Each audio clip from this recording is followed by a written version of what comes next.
शिवाय। शिव पुराण श्री रुद्र संहिता श्री कुमार चतुर्थ खंड 7वां अध्याय। भगवान शिव द्वारा कार्तिकेय को सौंपना। ब्रह्मा जी बोले, हे नारद, अपने पुत्र कार्तिकेय का अद्भुत पराक्रम देखकर भगवान शिव और देवी पार्वती बहुत प्रसन्न हुए। तब सब देवताओं सहित श्री हरि विष्णु और देवराज इंद्र और मैं भी बहुत हर्षित हुए और भगवान शिव से बोले, हे देवाधिदेव भगवान, आप तो सर्वेश्वर हैं, सर्वज्ञाता हैं। संसार की सब घटनाएं आपकी इच्छा से ही घटती हैं। आप तो जानते ही हैं कि ब्रह्मा जी द्वारा असुर राज तारक को दिए गए वर के अनुसार शिव पुत्र ही उसका वध करने में सक्षम होगा। इसीलिए ही कुमार कार्तिकेय का जन्म हुआ है। प्रभु, हम लोगों के कष्टों को दूर करके हमारे जीवन को सुखी करने के लिए आप अपने पुत्र कार्तिकेय को आज्ञा दीजिए कि वह तारकासुर का वध करे। यह कहकर सब देवता भगवान शिव की स्तुति करने लगे। तब भगवान शिव का हृदय हम सबकी प्रार्थना से द्रवित हो उठा।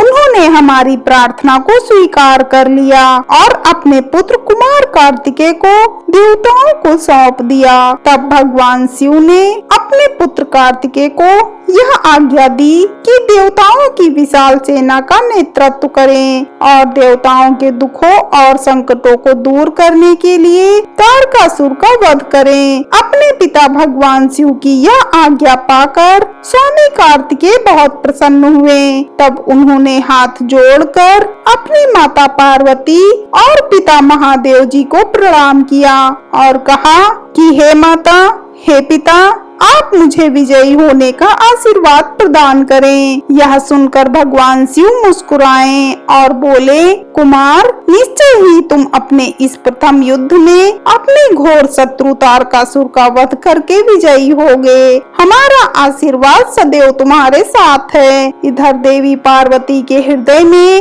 अपने प्रिय पुत्र के युद्ध में जाने की बात सुनकर ही पीड़ा होने लगी। वात्सल्य के कारण उनकी आंखों में आंसू आ गए थे। वे बहुत दुखी हुई और कहने लगी, हे नाथ, हे देवाधिदेव, मेरा पुत्र कार्तिकेय अभी बहुत छोटा है और वह तारकासुर महाबलशाली और शक्तिशाली है। उस दुष्ट ने अपनी दुष्टता से सभी देवताओं को भी परास्त कर दिया है। जब इतनी शक्तियों के स्वामी देवता उसका कुछ नहीं बिगाड़ सके, तो मेरा यह नन्हा सा पुत्र भला कैसे उसको हरा सकता है। मेरा दिल मुझे कार्तिकेय को युद्ध में भेजने की आज्ञा नहीं देता है। मैं अपने पुत्र को अपने साथ रखना चाहती हूँ। यह वचन सुनकर सभी देवताओं सहित भगवान शिव भी चिंतित हो गए। तब महादेव जी देवी पार्वती को समझाते हुए बोले, हे देवी, हे शिव, आप सामान्य स्त्रियों की तरह क्यों व्यवहार कर रही हैं? यह मेरा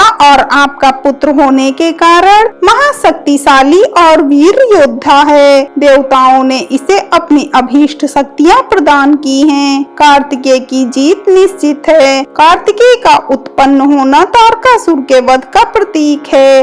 आप व्यर्थ में चिंतित ना हो और अपने पुत्र को खुशी खुशी तारक के वध के लिए भेजें। भगवान शिव के ऐसे वचन सुनकर देवी पार्वती को बहुत संतोष हुआ और उन्होंने कार्तिकेय को युद्ध में जाने की आज्ञा दे दी। तब सब देवताओं का भय दूर हुआ और उनमें प्रसन्नता की लहर दौड़ गई।